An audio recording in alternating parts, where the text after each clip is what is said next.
Hozirgi kunda yer yuzida yashayotgan odamlarda aksariyati, balki hammasini o'ylantirgan bitta narsa bu rizq muammosi. Odamlar Alloh taoloni ko'rsatgan ko'rsatmasdan uzoqlashib ketgandan keyin rizqni faqat o'zi topib yeyishligi haqida tushuncha paydo bo'lib qoldi. Ishlamagan birodarlar biram odamlar ishlamay tishlab yuribdi. Alloh rizqiga yozib qo'yganligi uchun. Va biram odamlar eshakdek ishlayapti, lekin tishlamayapti. Buni atini nima deb qo'yadi? Buni atini rizq deb qo'yadi birodarlar. Va ma min dabbatin illa alallohi rizquha. O'malaganki jonivor bor, rizqi Allohning zimmasiga. Xo'p, rizq degan biz pulni tushunamizda, to'g'rimi? Rizq o'zi nima? Rizq birodarlar faqat pul emas. Bir mush ko'zga yeyishligingiz ham rizq. Chanqab qolib ketishlik ko'chada rizq. Mashinangiz buzilib, sovuqda qolib ketib soqatishligingiz rizq. Farzand ko'rishingiz rizq, pul topishligingiz rizq. Rizq xullas sizga Alloh taolo onangizni qornida 121 kunga to'lgan kuningiz farishta orqali yozdirib qo'ygan jamiki narsa rizq deyiladi. Mana shu yerda yuqsirab o'tirishingiz ham rizq. Shunday emasmi? Qoqilib tushishligingiz ham rizq. Demak, rizq biz uchun Alloh taolo nimani yozgan bo'lsa shu rizq. Pul ham rizq birodarlar. Rizq masaganda o'ylamaylik. Rizqni topishlikni Alloh taolo o'rgatgan. Shunday bir sabablarni ko'rsatganki, shunday bir yo'llarni ko'rsatganki, bizi shariat islomiyamiz agar shu sabablarda qoyim qilib qo'ysa, ko'p ham o'zini o'tdan cho'q urmasa ham kelishligini aytib qo'ygan. Ya'ni bir qattiqroq qatirilgan gayka bo'lsa, haligini bo'shatishga yo'li kulich. Shundaymi? Kulich bo'lmaydigan bo'lsa qo'lingizda ming xil yo'li bor. Ombir bilan urish mumkin, atyorkani qo'yib tosh bilan urish mumkin, ming xil yo'l bilan bo'shatish mumkin, lekin yagona to'g'ri yo'l kulichidir. Shunga siz bitta bo'lasiz bo'sharib, lekin shu kulichni yo'qligidan ming xil qiyinchilikka kirib ketamiz. Rizq degan gaykani bo'shatishlikda birodarlar, kulichi bor. U faqat bozorda emas. Bozor bitta sabab xolos. Agar shu sabablar Alloh ko'rsatgan, payg'ambar alayhisalom ko'rsatgan sabablarni zo'r qilib qo'ysak, ko'p ham qiylanmasak ham kelaveradi birodarlar. Biz topayotgan rizqni, qoringa to'g'ri topib yeyotgan nonimizni o'rmondagi bo'ri ham topyapti. Mana o chimchiqni teshiklik va kavedagi chimchiq ham topib yegizyapti bola chaqasiga. Ha endi biz odammiz, aqlimiz bor, kamteligimiz bor, hunarimiz bor desa chimchiqda nimasi bor? Bo'ri nimasi bor? Uni faqat harakati bor va Allohga tavakkuli bor. Fabutaghu indallohi rizqa wa'buduhu washkuru lahu ilayhi turja'un. Rizqni deyapti Alloh taolo. Bozordan, guzardan demayapti. Allohning huzuridan istaylar. Unga ibodat qilib, shukr qilib deydi. Alloh aytgandaqa yashasanglar deyapti Alloh. Rizqinglarni yetkizaman. Boyaga aytayotgan mehnat, ozgina mehnat bo'lsa ham Alloh yetkizaveradi. Ming afsus bo'lsinki, birodarlar. Ana shu sabablarni bilmaganligimizdan buni men yo'qshaylar aytaymi? Nasos bilan kamerani ishiramiz u. Rasi ishigandan keyin ishlangani sug'ursak, pissatib qo'yib yuboradi havoda. Nima bo'lish kerak uning ichida? O'sha zalatniki bo'lish kerak. O'sha zalatniki yo'q bizda birodarlar. Biz nasosni o'ryapmiz. 12 oy ishlayapmiz, 25 soat sutkasiga ishlayapmiz. Ishlangani shunday sug'urishimiz bilan pissatib chiqib ketyapti. Yana nasoslayapmiz birodarlar. Ana shu tavakkul, taqvo siylari ham 8 ta dars keladi. Shu zalatnikini olaylik-da. 10 marta urib turib zalatligini solib qo'ysangiz turaveradi, keyin yana 10 ta ursangiz 20 ta oladi. Lekin men afsus bo'lsinki, ana shu yo'lini, texnikasini bilmaganligimizdan nasosla o'ryapmiz. Hayotimiz nasoslashdan nariga o'tmay qoldi. Namoz o'qimaysizmi desa, ishlaring ko'payib ketdi. Dehqonchilik yig'ishib olaylik. Hajga bormaysizmi? Uyimni bitkizib olaylik. Ibodatni surib qo'yyapmiz-da, zalatligida mana shu bitta haj birodarlar. Haj ham rizqqa baraka keladigan ishlardan bittasi. O'sha zalatlikni o'rniga qo'ymayapmiz-da, nasosla o'ryapmiz birodarlar. Rahmimizga, so'zimizga. Endi Alloh bergan shu rizq ko'payib ozayadimi yoki bir xil turadimi? Tabiiy ha deydiganlar ham bor, yo'q deydiganlar ham bor. Rizq birodarlar ko'paymaydi. Rizq ko'paymaydi. Unga faqat baraka so'rash mumkin. Baraka degani ko'p degani emas, shuni tushunib olaylik. Ko'pini quvurmaylik birodarlar. Ko'p bo'lsa baraka degani emas.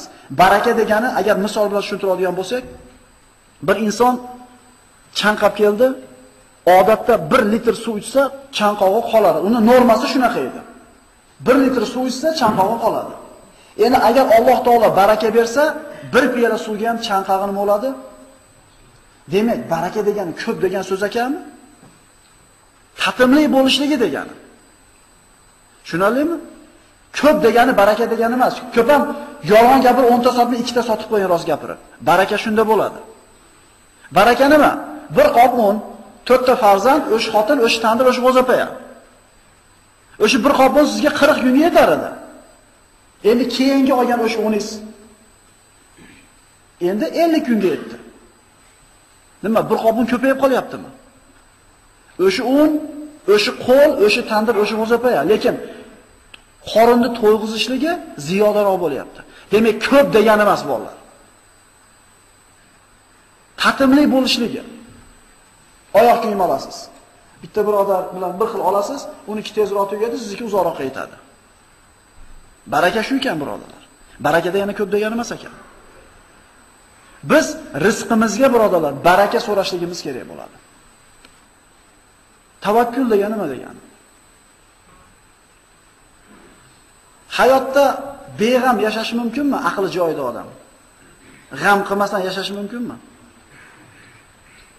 Aqli joyida odam deyapman. Mumkin emas, hamma shu fikriga qo'shiladimi? Nima u tavakkul? Allohga tavakkal deymiz. Nima tavakkal deydi? Aksariyat odam tavakkalda, otni boylab tavakkal qilishdi deydi. Xo'p, to'g'ri, o'sha tavakkal nima siz bilmaydi. O'sha bilmaganligimiz uchun qiylanyapmiz, birodarlar. Bilmaganligimizda hayotimiz mashaqqatdan chiqmayapti. Va man yatawakkal alallohi fa huwa hasbuhu innalloha balighu amrihi qad ja'alallohu likulli shay'in qadra.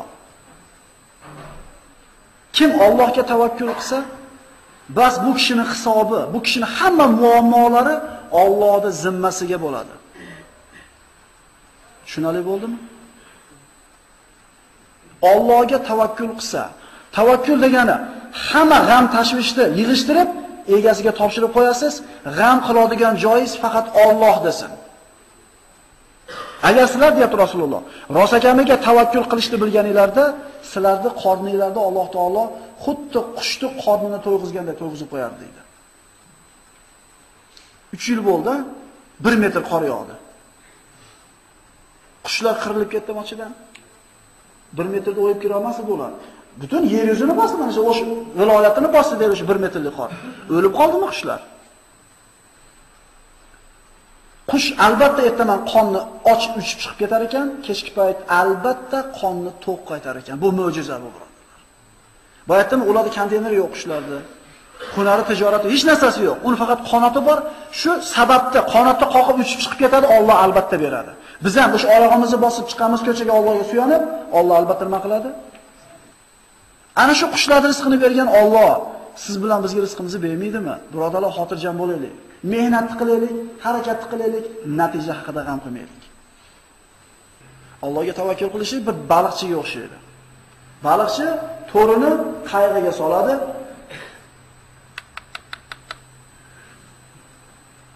Balig'i bor deb gumon qilgan joyga boradi, to'rini tekis qilib yayib qo'yadi. U shart tashavormaydi. Alloh yozgan bo'lsa chiqar demaydi. U sababini qiladi. Tekis qilib yayadi, qayg'i borib endi nima deydi?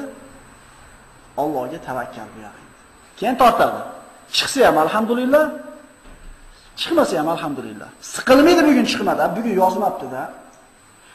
Rizqqa baraka olib kelishlikka sabab bo'ladigan birinchi sabab Allohga tavakkul, birodarlar. Tavakkul o'ziga bog'liq bo'lgan ishni qilib, natijasini Allohga qo'yishlik tavakkul. Tavakkul to'rni yayib qo'yib, chiqadimi, chiqmaydi deb o'ylanmaslik tavakkul. Tavakkul o'qni otib turib chiyikka, teyamiki deb siqilmaslik tavakkul. G'am qilmaslik tavakkul. Birodarlar, g'am qilmasdan yashasa bo'lar ekanmi endi? Agar bir kun yashab ko'ring-da, bir kun g'am qilmasdan. Endi hayotning kamalini yetsa rangini ko'rib, svitnoy bo'lib qoladi hayot, birodarlar.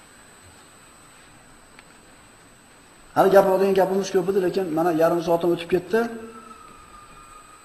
Bu birinchi dars edi, birodarlar. Endi bundan keyingisi bundan ham shirin bo'ladi inshaalloh. Keyingi darsimiz taqvo. Rizqqa baraka olib keladigan, qalbga xotirjamlik olib keladigan ishlarda ikkinchisi bu Alloh taologa taqvo qilishlik.